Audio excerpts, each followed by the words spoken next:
Jordan, and I'm going to show you how to sail it. Alright, so first, there's all different types of fences. You have this, which is, I don't know what it's called. You have like, the right way, and what they call easy.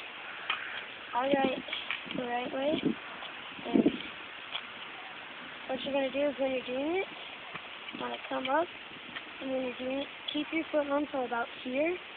When you let go, practice doing this. And then just jump up, boom. And you have to, it's like doing a kickflip, but you have to keep your scooter underneath your feet. And just like kind of practice like doing this. And practice, placing your foot with the scooter. And then after a while, you can practice and you can do it like that. It's a lot of hard work.